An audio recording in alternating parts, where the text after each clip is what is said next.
Para panoorin natin to.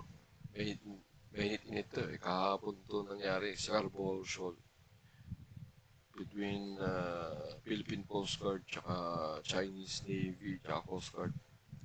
A dramatic high seas confrontation between China. Hindi pa lang, yan o, pasag. Chinese and Philippine ships.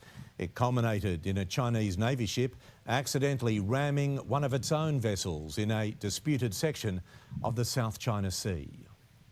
The view from a Philippines patrol. Ito malapit dyan. Kita mo, kinakanyon yung mga bata natin. Ngayon sila eh, talagang sisiraan yung barko natin. Mayigin na lang yung barko, Coast Guard na gamit ng ship. Patulin. Ay bago-bago. At saka magaling talaga yung mga bata natin. Kita mo, talagang sisiraan eh. Matindi niyan. Sa Scarborough, territorio natin, tayo pa pinalalayas. Galing talaga to. Boat as a Chinese Coast Guard vessel moves in at speed. Ayan, kitang-kita mo yung alon. Talagang pasiksag yan. Galing sila doon, no, sa may kaliwa. Yun, parang umiikot. Semicircle siguro yan. Para maiwasan lang yung mga yan. May video ako nakita kahapon. Yung barko natin, yung Coast Guard, nasa gitna.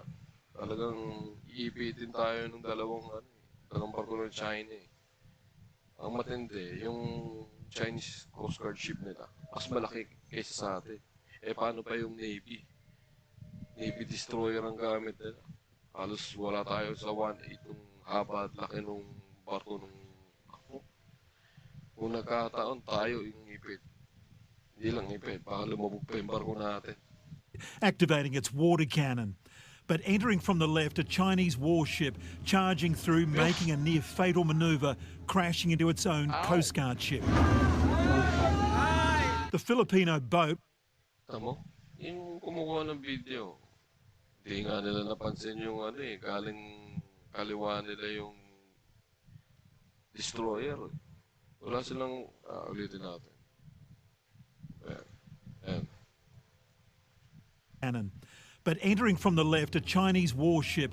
Ayan, no? Kita mong lapit niyan. Oh, sana kumukuha niyan. Ako, naglalamayan na. Talagang sisiraan yung barko natin. Eh. Talagang palulubog yun kasama yung mga tao natin. Ako, salbahe yung mga... Charging through, making a near fatal manoeuvre, crashing into its own Coast Guard ship. From the left, a Chinese warship charging through. Kumukuha si Kuya, oh. Hindi niya alam yun. Kung napansin niya yan, umaripasan ng takbo yan para hindi siya pumuesto. Kita mo gano'n, no? So, sobrang, bilis kinaliwa agad ng destroyer, eh. Akala niya, sasabitin niya yung Philippine Coast Guard ship natin. Ganun kabilis yun, no? Di napansin ng mga tao natin na kumukuha ng video.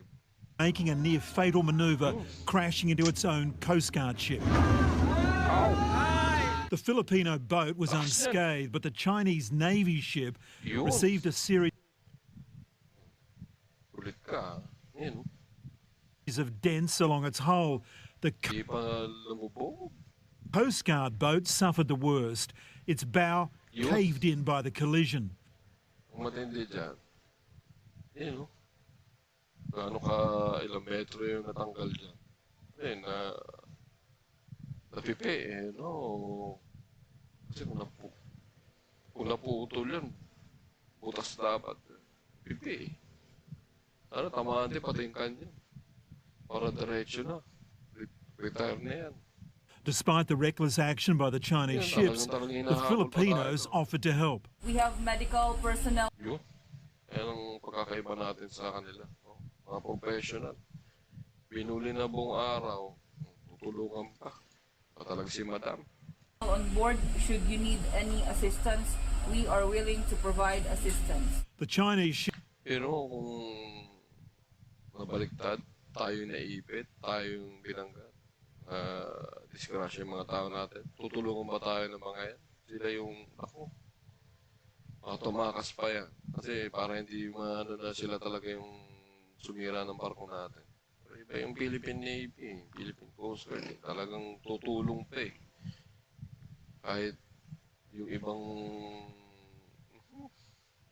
di pa lumubo. Ships never responded, and no word on the fate of 2 crewmen Yun. on the bow Matindi. Ayan.